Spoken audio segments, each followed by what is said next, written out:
Akashvani Kannur.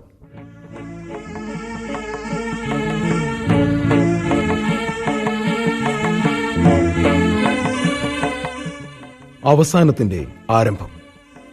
K. Thayat എഴുതിയ നാടകം.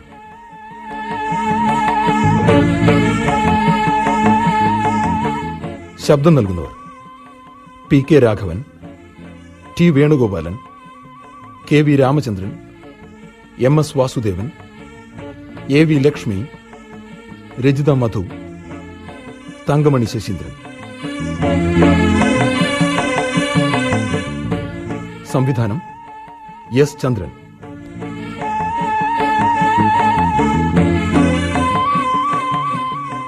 അവസാനത്തിന്റെ ആരംഭം.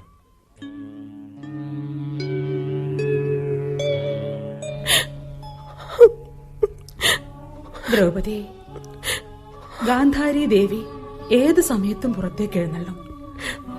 കരഞ്ഞു വീർത്ത പ്രകൃതവുമായി നിന്നെ മഹാറാണി കാണുന്നത് എനിക്കിഷ്ടമല്ല. മനസ്സിലായോ? മനസ്സിലാവുന്നു ദ്രൗപദി? മനസ്സിലാവാനിട്ടല്ലോ അമ്മേ. മകളെ, സ്ത്രീ ഭൂമി മാതാവിനെ പോലെ അത്ഭുതയും സർവം സഹയുമാവണം. വിശേഷിച്ചും വീരക്ഷത്രിയ വംശത്തിൽ ജനിക്കാൻ ഭാഗ്യം ലഭിക്കുന്ന കുലസ്ത്രീകൾ വേണ്ടേ ദ്രൗപദി? എന്നാലും മാതാവേ. മടേ, അന്തപുരങ്ങളിലെ ഉരൽപുരദാസിമാരെ പോലും ലജ്ജിപ്പിച്ചു കളയുന്ന തരത്തിലാണല്ലോ മകളെ നീ ചാപല്യം കാട്ടുന്നത്. ഇങ്ങനെയാണോ വേണ്ടത്? ഒരു കാര്യം മറക്കരുത്. വിധി വൈപരീത്യം മൂലം കർത്തവ്യമൂഢരും നിസ്സംഗരുമായി പോയ എന്റെ വീരപ്രസുക്കളായ പുത്രന്മാർക്ക് ശക്തിസ്രോതസ്സായി വർത്തിക്കേണ്ടവളാണ് നീ. നീ തളർന്നാൽ തളരുന്നത് നീ മാത്രമല്ല, സ്ത്രീയുടെ വംശമഹത്വം, ധർമ്മം, കുലം, രാജ്യം. മനസ്സിലാവുന്നോ ദ്രൗപദി? മനസ്സിലാവുന്നു അമ്മേ, എല്ലാം മനസ്സിലാവുന്നു. പക്ഷേ കയ്യെത്താവുന്ന ദൂരത്തിൽ ഒരു തുരുമ്പെങ്കിലും കാണണ്ടേ മാതാവേ? പേരിനെങ്കിലും ഒന്ന് പിടിച്ചു നിൽക്കാൻ. എന്തു പറഞ്ഞു നീ? ഇതാണോ ദ്രൗപദി? ഇതാണോ എന്റെ സങ്കല്പത്തിലെ പുത്രവധു? എന്റെ പ്രിയപുത്രർക്ക് അഗ്നിനാളം കണക്കെ ഊർജ്ജസ്രോതസ്സായി വർത്തിക്കുമെന്ന ഈ കുന്തി സങ്കല്പത്തിൽ കണ്ട ശക്തിസ്വരൂപിണിയായ ദ്രൗപദിയാണോ ഈ പറയുന്നത്? പിടിച്ചു നിൽക്കാൻ ഒരു പാഴ്ത്തുരുമ്പ് പോലും കാണാനില്ലെന്നോ? ധർമാത്മാവായ യുധിഷ്ഠിരനും 1000 മത്തഗജങ്ങളുടെ ശക്തിയുള്ള മാരുതിയും വിക്രമത്തിൽ മഹേന്ദ്ര സദസ്സനായ ധനഞ്ജയനും അശ്വിനി ദേവകൾക്ക് തുല്യരായ നകുല സഹദേവന്മാരും നിനക്ക് ചുറ്റും ശരവ്യൂഹമായി നിൽക്കവേ അവരെയൊക്കെ പാഴ്ത്തുരുമ്പായി പോലും കാണാനാവാത്ത അന്ധമായ കണ്ണുകളും ശബ്ദമനസ്സുമായാണോ 13 വർഷം ഭർത്തൃസമേതം നീ വനവാസത്തിന് പുറപ്പെടുന്നത്? ആണോ ദ്രൗപദി? എന്താണ് മറുപടി പറയാൻ മടിക്കുന്നത്? എങ്കിൽ നിങ്ങളുടെയൊന്നും ഭാവി പ്രവചിക്കാൻ മഹർഷീശ്വരന്മാർ വേണ്ട. ശേഷജീവിതം മുഴുവൻ പർണകുടീരവും അജിനവും ദർഭവിരിപ്പുമായി ആരണ്യകത്തിൽ കഴിയേണ്ടി വരും ദ്രൗപദി. അരുതമ്മേ, അരുത്. അമംഗളം ചൊല്ലി ഈ ദുഃഖിതയെ ഇനിയും ദുഃഖത്തിലാഴ്ത്തരുത്. ദ്രൗപദിയെ തളർത്തരുത്. മകളെ, അമംഗളം പറഞ്ഞ് നിന്റെ ആത്മവീര്യം കെടുത്തുകയല്ല ഞാൻ. ഈ ദുഃഖസാഗരത്തിന്റെ ചുഴിക്കുത്തിൽ നിന്നും മറുകര പോകാൻ എന്റെ പ്രിയപുത്രർക്ക് സർവശക്തൻ അനുഗ്രഹിച്ചേകിയ സ്വർണ്ണ പങ്കായമാണ് നീ. അതൊരിക്കലും ഒടിയരുത്. ഇല്ലമ്മേ, ഇല്ല. അമ്മയുടെ സങ്കല്പത്തിലെ സ്നുഷയായി വർത്തിക്കാൻ ദ്രൗപദിക്ക് തന്റെ ഇടം നശിച്ചില്ല. പൃഥ്വിയിലുള്ള ശ്രേഷ്ഠരത്നങ്ങൾക്കെല്ലാം അധീനയായി തീരട്ടെ എന്ന് പിതൃസവിധത്തിൽ വെച്ച് നടന്ന സ്വയംവര ചടങ്ങിൽ അമ്മ എന്റെ നെറുകയിൽ തൊട്ട് ആശീർവദിച്ചപ്പോൾ ഭർത്താക്കന്മാരെക്കാൾ ശ്രേഷ്ഠമായ മറ്റൊരു രത്നവും അകതാരിൽ സങ്കല്പിച്ചവളല്ല ദ്രൗപദി. അവരാണ് എന്റെ സായുജ്യം, അവരാണ് എന്റെ മോക്ഷം, അവരാണ് എന്റെ സ്വർഗം. ഇത് സത്യമാണമ്മേ, സത്യം, സത്യം. ദ്രൗപദി, ഗാന്ധാരി ദേവിയുടെ എഴുന്നള്ളത്താണ്. കണ്ണീരിന്റെ നനവുകൾ തുടച്ചു മാറ്റി വ്യാകുലത കീഴടക്കാത്ത മനസ്സോടെ തയ്യാറാവൂ. ജ്യേഷ്ഠത്തിയുടെ മുമ്പിൽ പതരരുത്, തളരരുത്. മനസ്സിലാവുന്നു മകളെ? മനസ്സിലാവുന്നു അമ്മേ. മുന്നിൽ നിൽക്കുന്നത് സർവാദരണീയയും ശ്രേഷ്ഠയുമായ മഹാറാണിയാണെന്ന മനസ്സിന്റെ ദൗർബല്യം കളയണം. മനസ്സിലാവുന്നു? മനസ്സിലാവുന്നു അമ്മേ. നിന്നെ മാനഭംഗം ചെയ്ത് കാട്ടാളനെ ഗർഭം ധരിച്ചു നടന്ന സ്ത്രീയാണ് മുന്നിൽ എന്ന ചിന്ത കൈവിടരുത്. മനസ്സിലായോ? മനസ്സിലായോ മകളെ? മനസ്സിലായി മാതാവേ. ഇനിയുള്ള കാലം 13 വത്സരവും ആ ചിന്തയുടെ അഗ്നിനാളം മനസ്സിൽ കെടാതെ സൂക്ഷിക്കണം. ശരിയമ്മേ. അതാ മഹാറാണി വരുന്നു. തൊഴുതു നിൽക്കൂ ദ്രൗപദി. പാണ്ഡവമാതാവായ കുന്തി ഹസ്തിനപുരി മഹാറാണി ഗാന്ധാരി ദേവിയുടെ തൃപ്പാദങ്ങളിൽ കൈവണങ്ങുന്നു. എന്തിനു കുന്തി നാം തമ്മിൽ ഇത്തരം ആചാരവാക്കുകൾ? കുലാചാരവും അനുഷ്ഠാനങ്ങളിൽ ലംഘിക്കുന്നത് ശരിയല്ലല്ലോ ജ്യേഷ്ഠത്തെ. അതൊക്കെ നടക്കേണ്ട മട്ടിൽ തന്നെ നടക്കട്ടെ. എന്ത് കുലാചാരങ്ങൾ കുന്തി? ഞാൻ ആളയച്ചിട്ടും അകത്ത് കടന്നു വരാതെ നീ പുറത്തു നിന്ന് കളഞ്ഞല്ലോ. അതെന്തിന്? ഞാൻ ഒറ്റയ്ക്കല്ല മഹാറാണി, പുത്രവധുവുമുണ്ട്. ഞാൻ പ്രതീക്ഷിച്ചു. ചെല്ലു ദ്രൗപദി, മഹാറാണിയുടെ പാദങ്ങൾ തൊട്ടു വണങ്ങി അനുഗ്രഹം വാങ്ങും. കുന്തി മാതാവിന്റെ സ്നുഷയും പാണ്ഡവ പത്നിയുമായ ദ്രുപദനന്ദിനി പാഞ്ചാലി ഹസ്തിനപുരി മഹാറാണിയുടെ തൃപ്പാദങ്ങളിൽ സാഷ്ടാംഗം പ്രണമിക്കുന്നു. എഴുന്നേൽക്കൂ മകളെ. ഈ ഗാന്ധാരി എന്തുമാത്രം ദുഃഖിതയും നിസ്സഹായവുമാണെന്ന് നീ അറിയുന്നില്ല. ദുർവൃത്തരും ദുഷ്ടമതികളുമായ എന്റെ മക്കൾ ചെയ്ത അതിക്രമങ്ങൾക്ക് സ്വർഗം പോലും ഭിക്ഷയാചിച്ചു വാങ്ങി ശ്രേഷ്ഠയായ നിന്റെ കാൽ കീഴിൽ സമർപ്പിച്ച് മാപ്പ് ചോദിക്കേണ്ടവളാണ് ഞാൻ. എന്ത് ചെയ്യാം മകളെ? നടന്നതൊക്കെ വിധിയാൽ ചോദിതവും ഈശ്വര കൽപ്പിതവും എന്ന ആശ്വാസം കൊള്ളാൻ മാത്രമേ നമുക്ക് കരണീയമായിട്ടുള്ളൂ. ആ മഹാശക്തിക്ക് മുമ്പിൽ നാം മനുഷ്യർ എത്രമാത്രം നിസ്സഹായം. ജ്യേഷ്ഠത്തെ, ഇവൾക്ക് അനുഗ്രഹമേകി യാത്രാനുമതി നൽകൂ മഹാറാണി. ഞാനതിന് അർഹയല്ല ദ്രൗപദി. മഹാറാണി, അനുഗ്രഹം നീരൊഴുക്ക് പോലെ ഉന്നതിയിൽ നിന്ന് താഴോട്ടേക്കാണ് പ്രവഹിക്കേണ്ടത്. ദ്രൗപദി എന്നേക്കാൾ എത്രയോ മീതെയാണ്. കൊതിക്കാവുന്നതിലും മീതെ, ആകാശത്തിനും മീതെ, നക്ഷത്രമണ്ഡലങ്ങൾക്കും മീതെ. ഞാൻ പാഴ്വാക്കുരക്കുകയല്ല കുന്തി. വിതുരൻ പറഞ്ഞും ശ്രേഷ്ഠ പിതാമഹൻ പറഞ്ഞും ഞാനത് ഞെട്ടലോടെ അറിയുന്നു. ദ്രൗപദി ആകാശമുട്ടെ വളർന്നു നിന്ന മുഹൂർത്തം. ദുരഹങ്കാരിയായ ദുശാസനൻ വസ്ത്രാക്ഷേപം ചെയ്യുക മൂലം നാഭിക്കുഴിയോളം ഊർന്നിറങ്ങിയ ഉടയാട ഇടം കൈകൊണ്ട് താങ്ങിപ്പിടിച്ചും കെട്ടഴിഞ്ഞുലഞ്ഞു കിടക്കുന്ന ചിഗുരഭാരം വലം കൈകൊണ്ട് ഒതുക്കിയും നിന്റെ പുത്രവധു എന്റെ മക്കൾക്ക് നേരെ ശാപവാക്കുകൾ തൊടുത്തുവിട്ട മുഹൂർത്തം. ദ്രൗപദിയുടെ കണ്ണുകളിൽ അപ്പോൾ 1000 സൂര്യഗോളങ്ങൾ തിളങ്ങി നിൽക്കുന്നതായി തോന്നി എന്നാണ് പിതാമഹൻ പറഞ്ഞത്. ഭേദിതമായിരുന്നു നിന്റെ പുത്രവധുവിന്റെ രൂപമെന്നും മതാന്തനായ ദുശാസനന്റെ രക്തം കൊണ്ട് മിനുക്കിയല്ലാതെ ഞാനിനി ചുഗുരഭാരം ഒതുക്കി കെട്ടില്ല എന്ന് ദ്രൗപദി ഉഗ്രശപഥം ചെയ്തപ്പോൾ ദിഗന്ധങ്ങളിൽ കൊടുങ്കാറ്റും ഇടിമുഴക്കവും ഉണ്ടായത്രേ.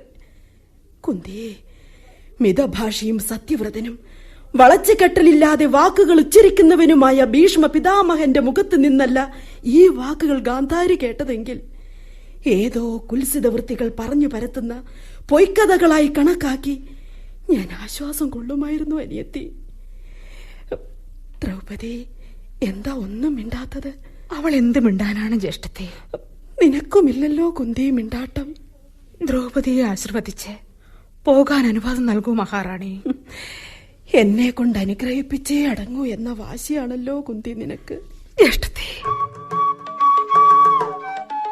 എങ്കിൽ ദ്രൗപദി, ഹസ്തിനപുരത്തിന് ഇന്നോളം ലഭിച്ച കുലവധുക്കളിൽ ഏറ്റവും ശ്രേഷ്ഠയാണ് നീ. നിന്നെ അനുഗ്രഹിക്കാൻ ഈ സന്ദർഭത്തിൽ ഗാന്ധാരി അശക്തിയാണ്. നീതി നിർണയിക്കുന്നതെന്തോ അത് സ്വീകരിക്കാൻ നിനക്ക് കരുത്തുണ്ടാവട്ടെ മകളെ. പോയിക്കോളൂ, അവളെ പറഞ്ഞേക്കോ കുന്തി. കുന്തി, ദ്രൗപദി നടന്നോളൂ.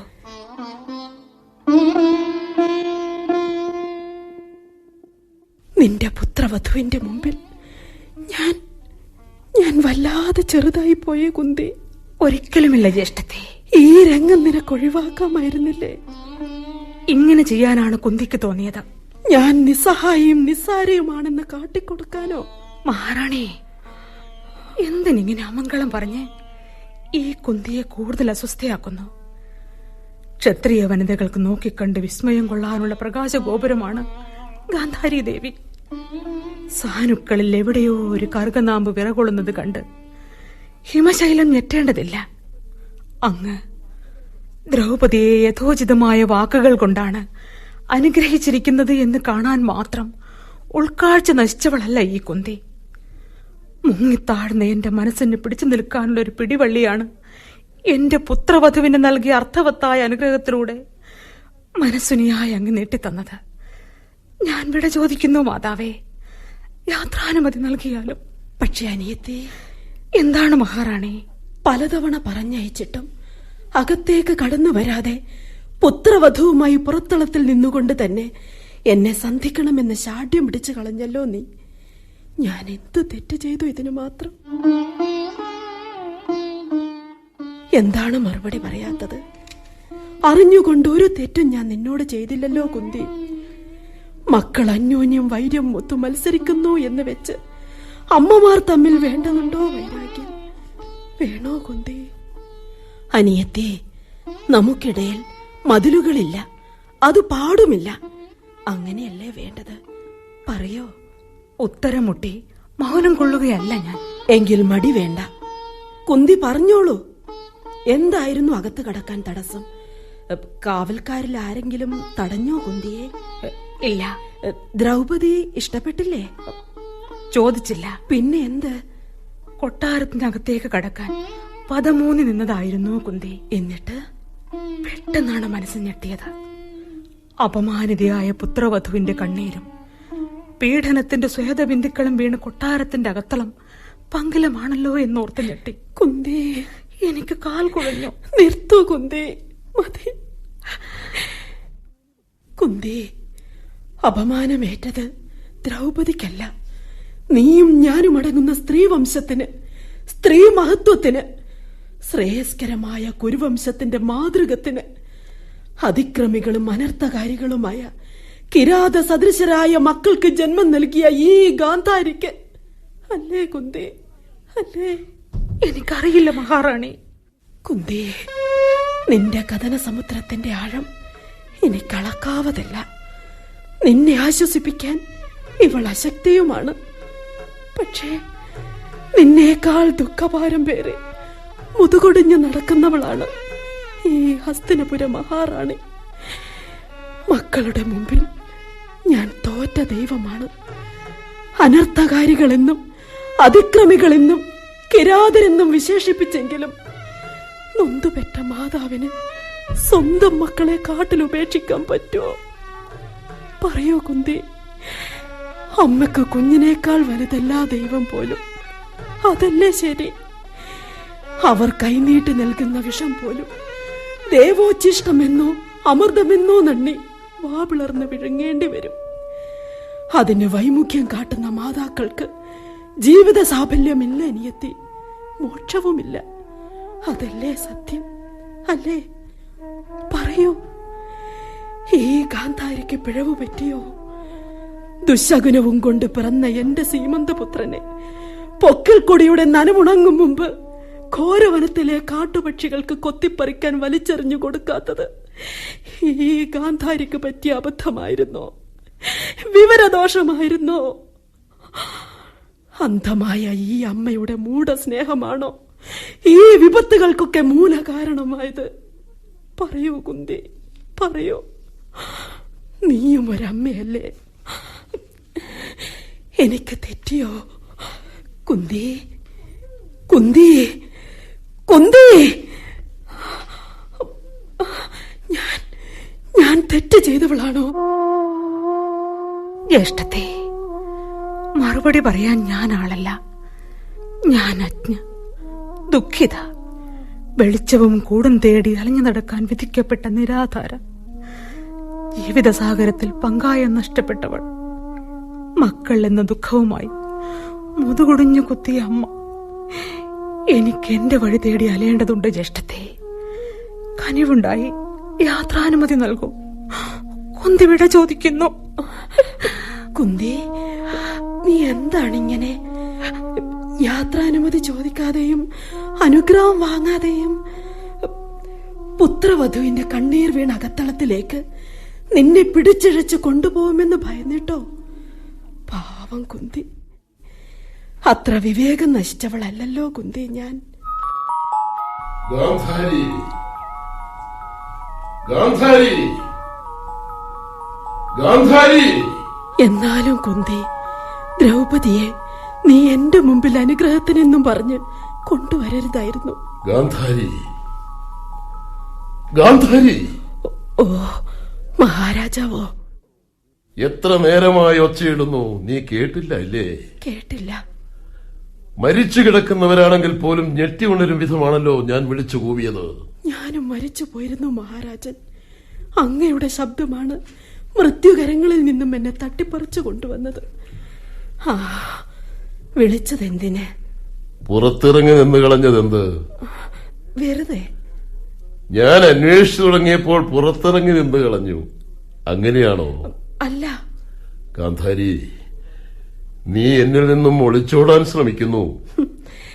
എന്തിനു മഹാരാജാവേ ഇനി ഒരു ഒളിച്ചോട്ടം? അങ്ങാകുന്ന പ്രവാഹത്തിൽ സംഗമസ്ഥാനത്ത് നിന്ന് തന്നെ പൊട്ടിലയിച്ചു പോയ ഒരു കുമിളയാണ് ഗാന്ധാരി. അങ്ങനെയുള്ള എന്നെ ആ പ്രവാഹത്തിൽ നിന്ന് വേർതിരിച്ചറിയാൻ പോലും അസാധ്യം. ഇതറിഞ്ഞിട്ടും ഒരു വൃഥാ വിനോദം പോലെ എന്നെ ലക്ഷ്യം വെച്ച് ഒളിയം പെയ്യുന്നു പലപ്പോഴും. വെറുതെ വെറുതെ. ആവട്ടെ, എന്നെ ഇത്ര ബന്ധപ്പെട്ട് അന്വേഷിച്ച് നടന്നതെന്തിന്? അന്വേഷിച്ചത് ഗാന്ധാരിയെ അല്ല, പിന്നെ വിതുരരെ. വന്നില്ലേ? ഇല്ല, കാത്തിരുന്ന് ക്ഷമ നശിച്ചു. ഒരുപക്ഷെ പാണ്ഡുപുത്രരെ കാട്ടിലേക്കുന്ന ഒരുക്കം കൂട്ടലിലാവും. ഞാനും അത് ഊഹിച്ചു.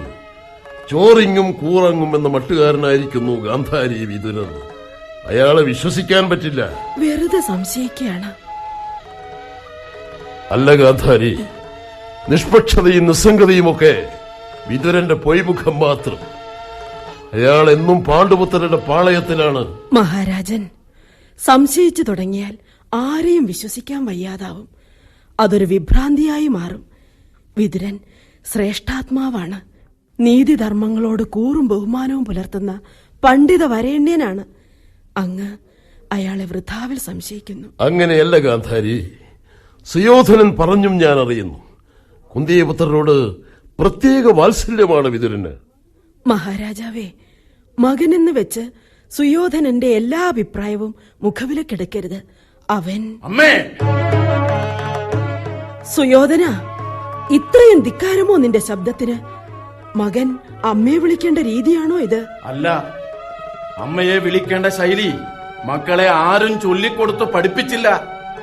പക്ഷേ അമ്മ കേട്ട ശബ്ദം മകന്റേതല്ല, ഹസ്തിനപുരത്തിലെ യുവരാജാവ് സുയോധനന്റെ. സുയോധന സംഭ്രമിക്കുന്നത് എന്തിനമ്മേ? ദൈവത്തിന്റെ വരദാനമായ വെളിച്ചത്തിനെതിരെ സ്വന്തം കണ്ണുകൾ മൂടിക്കെട്ടി സ്വയം അന്ധത വരിച്ചത് മൂലം മക്കളുടെ വളർച്ച കാണാതിരിക്കുകയാണമ്മ. കുട്ടികളായി കൊട്ടാരമുറ്റത്ത് തലപ്പന്തും കാരിയും കളിച്ചു നടന്ന ഉണ്ണിയല്ല ഞാനിന്ന്. ഹസ്തിനപുരത്തിന്റെ ചെങ്കോൽ പിടിക്കുന്ന രാജാവാണ്. സുയോധന, നിനക്ക് ഭ്രാന്താണ്. ഭീഷ്മ പിതാമഹനും എന്റെ മുഖത്തു നോക്കി ഇതേ വാക്കുകൾ ഉച്ചരിച്ചു. തെല്ലിട മുമ്പ് പറഞ്ഞത് പിതാമഹനായിരുന്നില്ലെങ്കിൽ അത് പറഞ്ഞ നാക്ക് സുയോധൻ അരിഞ്ഞെടുക്കുമായിരുന്നു അമ്മേ. സൂചന മനസ്സിലായി രാജാവേ. മനസ്സിലാവണമെന്ന് വെച്ചാണ് പറഞ്ഞതും. രാജാവിനെ രാജാവിന്റെ വഴിയിൽ വിട്ട് രാജമാതാക്കൾ അവരുടെ നിലക്ക് നിൽക്കണം. അമ്മേ, അമ്മയുടെ ശ്രേഷ്ഠനായ പുത്രൻ ദിഗ്വിജയത്തിനു വേണ്ടി കുതിച്ചു കയറ്റം ആരംഭിച്ചിരിക്കുന്നു. മുന്നിൽ ഉയർന്നു കാണുന്ന എന്ത് പ്രതിരോധവും ഈ സുയോധനൻ കണ്ടെന്ന് നടിക്കില്ല. മഹാമേരുവാണെന്നാൽ പോലും രക്തബന്ധവും വ്യക്തിബന്ധവും ഞാൻ കണക്കാക്കില്ല. അശ്വമേധം കാണാൻ പോയ അമ്മയുടെ ഈ പ്രിയപുത്രനെ അന്തന്റെ മകൻ അന്തൻ എന്ന് ക്രൂരമായി പരിഹസിച്ച ദ്രൗപദിയോട് പ്രതികാരം ചെയ്യാനുള്ള ഉത്കടമായ ആവേശത്തള്ളിച്ചയിൽ എന്റെ മനസ്സിന്നും അന്ധത മൂടിയിരിക്കുകയാണ് മാതാവേ. ദുർമതിയെങ്കിലും ദുരഹങ്കാരിയെങ്കിലും ദുർമോഹിയെങ്കിലും ശകുനപ്പിഴവോടെ പിറന്നവനെങ്കിലും കുരുവംശത്തിന് നേരെ ദ്രൗപദി എറിഞ്ഞ ചാട്ടുളിയുടെ വായ്ത്തലയൊടിക്കുവോളം സമചിത്തത നഷ്ടപ്പെട്ട മനസ്സിന് വേണ്ടി സ്വയം പ്രാർത്ഥിക്കുന്നവനാണ് സുയോധനൻ. എന്നെ പുറത്ത് മാപ്പു തരൂ മാതാവേ. സുയോധന,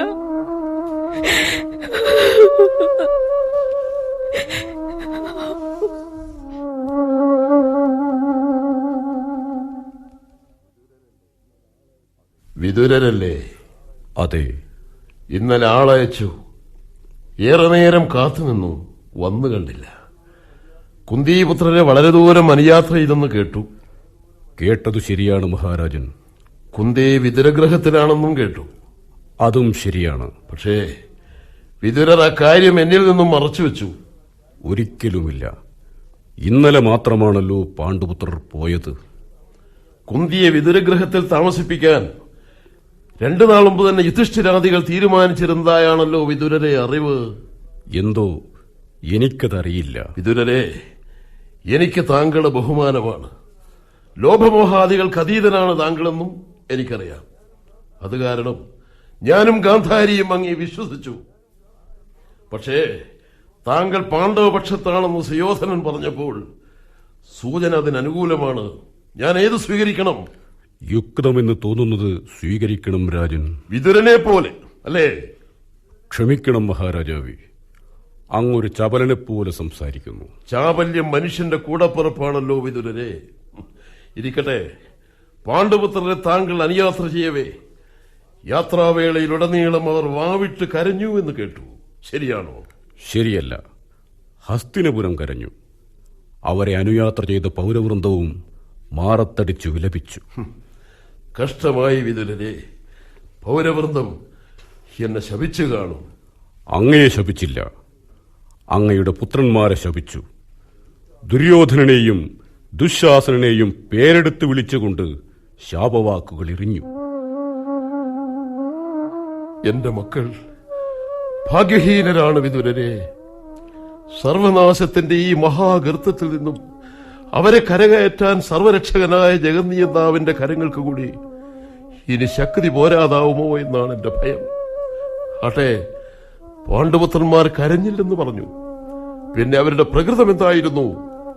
ആസന്നമായ കൊടുങ്കാറ്റിന് തൊട്ടുമുമ്പുള്ള നിശ്ചലമായ പ്രകൃതിയെ ഓർമ്മിപ്പിച്ചുപോയി. വിതുരരെ, ക്രൂരമായ ഉപമകൾ പറഞ്ഞ് താങ്കൾ എന്നെ ഞെട്ടിപ്പിക്കുന്നു. സത്യത്തിന്റെ മുഖം ക്രൂരമാണ് മഹാരാജൻ. അങ്ങയുടെ മനോവിഷമം ഈ വിതുരന് മനസ്സിലാവും. പാണ്ഡുപുത്രരോട് ഇത്രയും കടുത്ത വൈരം വെച്ചു പുലർത്തരുതെന്ന് ഞാൻ അങ്ങയെ ഉപദേശിച്ചതാണ്.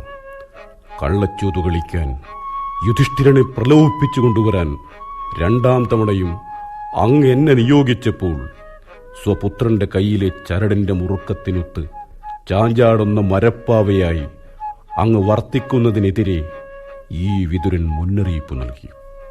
പക്ഷേ അങ്ങ് എന്നെ തെറ്റിദ്ധരിച്ചു. ഇപ്പോൾ എല്ലാം അവസാനിച്ചു തുടങ്ങുന്നു എന്ന് മനസ്സിലായപ്പോൾ സർവനാശത്തിന്റെ ഹോമകുണ്ഡത്തിൽ അഗ്നി പടർന്നു കത്തിത്തുടങ്ങിയപ്പോൾ അങ്ങ് ഒരു മന്ദബുദ്ധിയെപ്പോലെ പെരുമാറുന്നു. രാജോചിതമല്ലാത്ത ചാബല്യം കാട്ടുന്നു. ഇനിയും വൈകിയില്ല മഹാരാജൻ. പാണ്ഡുപുത്രരെ തിരിച്ചു വിളിക്കൂ. ചതിയിൽ കൂടി പുത്രൻ നേടിയ സ്ഥാനമാനാദികൾ തിരിച്ചേൽപ്പിക്കൂ. നീതിധർമ്മങ്ങളുടെ വഴിക്കു വരാത്ത സ്വപുത്രനെ തടവിലിടൂ. അല്ലെങ്കിൽ പാണ്ഡവർക്ക് പകരം അവരെ കാട്ടിലയക്കൂ. വിതുരരെ, ക്രോധമെന്തിനു മഹാരാജാവേ? ഇഷ്ടപ്പെടില്ലെന്നറിഞ്ഞുകൊണ്ടു തന്നെയാണ് ഞാൻ പറഞ്ഞത്. മഹാരാജാവിന്റെ ഹിതമറിഞ്ഞു പെരുമാറാൻ ഈ ദാസീപുത്രന് പടുത്വം കുറയും. വിതുരരെ, ദാസീപുത്രനെന്ന് സ്വയം വിശേഷിപ്പിച്ചതിന്റെ പിന്നിലുള്ള താങ്കളുടെ കുബുദ്ധി എനിക്ക് മനസ്സിലാവും. ഈ വംശം കുളങ്കോരുന്നത് കാണാൻ വിതുരർക്കും മോഹമുണ്ട്. എന്തുകൊണ്ട് എന്നും മനസ്സിലാക്കാൻ ഈ അന്ധൻ ഉൾക്കാഴ്ചയുണ്ട്. പുത്രനെ തടവിലിടാനും കാട്ടിലുപേക്ഷിക്കാനും താങ്കൾ ഉപദേശിക്കുന്നതിന്റെ പിന്നിലുള്ള വക്രബുദ്ധി താങ്കളുടെ കപട മനസ്സിന്റെ പൊട്ടിത്തെറിയാണ്. സുയോധനൻ പറയും വരെ ഞാനത് ഉൾക്കൊണ്ടില്ല. പോകൂ വിതുരരെ, മുഖം ഇവിടെയും മനസ്സവിടെയും എന്ന കാവട്യത്തിന് ഈ കൊട്ടാരത്തിന് ഇനി സ്ഥാനമില്ല. പോകൂ, എവിടെ വേണമെങ്കിലും പോകൂ. മഹാരാജൻ! പിതാവേ, അച്ഛൻ ഇപ്പോഴെങ്കിലും മനസ്സിലായല്ലോ ഈ കപട വേദാന്തിയെ. സുയോധന, മഹാരാജാവ് എന്തു പറഞ്ഞാലും ഈ വിതുരൻ മൂകനായി കേട്ടു നിൽക്കും. എന്നെ വയ്യെന്നാണോ?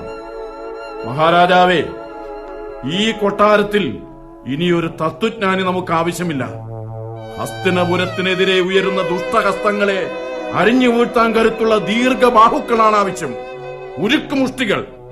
പിതാവേ, എല്ലാ തത്വജ്ഞാനികളെയും നാട് കടത്താൻ വിധിക്കൂ. സുയോധന, മരണവക്ത്രത്തിലെത്തിയ രോഗിക്ക് ഔഷധം പാഷാണമായി തോന്നുമെന്ന് കേട്ടിട്ടുണ്ട്. ഹതഭാഗ്യനായ ആ രോഗിയെപ്പോലെയാണ് ഇപ്പോൾ നീ. വിതുരരെ, ഹസ്തിനപുരത്തിന്റെ യുവരാജാവാണ് കൽപ്പിക്കുന്നത്. ഇനിയും ജൽപ്പിക്കാൻ നിൽക്കാതെ പോകൂ പുറത്ത്. വേണ്ട മകനെ, ഈ പുത്രന്റെ ഇംഗിതമെന്തോ അതിന് ഈ കൊട്ടാരത്തിൽ നടക്കണമെന്ന് അഭിലഷിക്കുന്നവനാണ് സുയോധനൻ. പാണ്ഡവരും പാണ്ഡുപത്നിയുമാണ് അഭിമതരെങ്കിൽ ചീവരവും കമണ്ഡലുമായി ഇത്തിരി വർഷം അവരോടൊപ്പം ആശ്രമം കെട്ടി വസിക്കട്ടെ എല്ലാ തത്വജ്ഞാനികളും. സുയോധന, വരൂ അച്ഛാ, നമുക്ക് അമ്മയുടെ അരികിലേക്ക് ചെല്ലാം. അവളെ നീ പിണക്കരുതായിരുന്നു മകനെ. പിണക്കമോ? അമ്മയോടോ? സുയോധനോ? ഈ സൽപുത്രനോ? സമുദ്രവും തിരമാലയും തമ്മിൽ പിണങ്ങുമോ പിതാവേ? സൗഹൃദത്തിന്റെ കെട്ടിമറയലുകളല്ലാതെ. വരൂ അച്ഛാ, ഞാൻ വഴികാട്ടാം. വിതുരരെ, യുവരാജാവ് കൽപ്പിച്ചത് കേട്ടില്ലേ? പോകൂ, എവിടെ വേണമെങ്കിലും പോകൂ.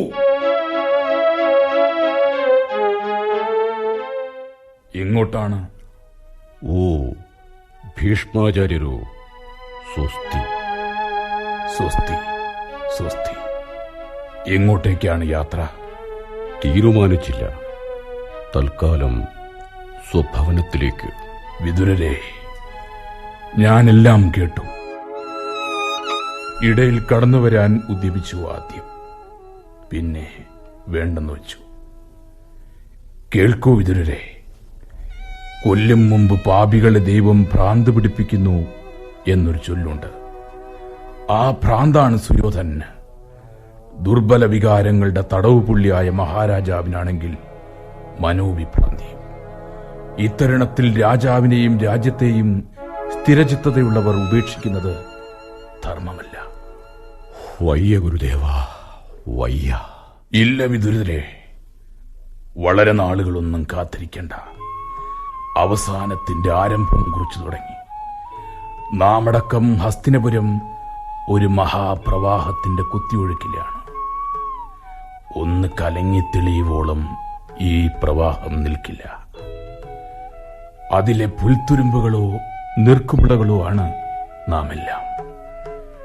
അല്ലെങ്കിലും വിതുരരെ, കാലമാകുന്ന മഹാപ്രവാഹത്തിന്റെ കുത്തിയൊഴുക്കിലെ വെറും കുമിളകൾ മാത്രമല്ലേ നാം. ശൂന്യതയിൽ അവസാനിക്കുന്ന പൊള്ളയായ ജലബുദ്ബുദങ്ങൾ. അമ്മേ,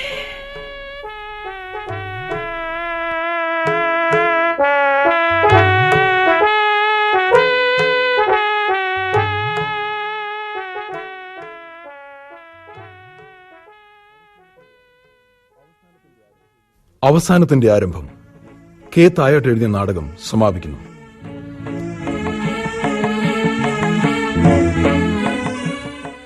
ശബ്ദം നൽകിയവർ P K Raghavan, T Venugopalan, K V Ramachandran, M S Vasudevan, A V Lakshmi, Rajitha Madhu, Thankamani Saseendran.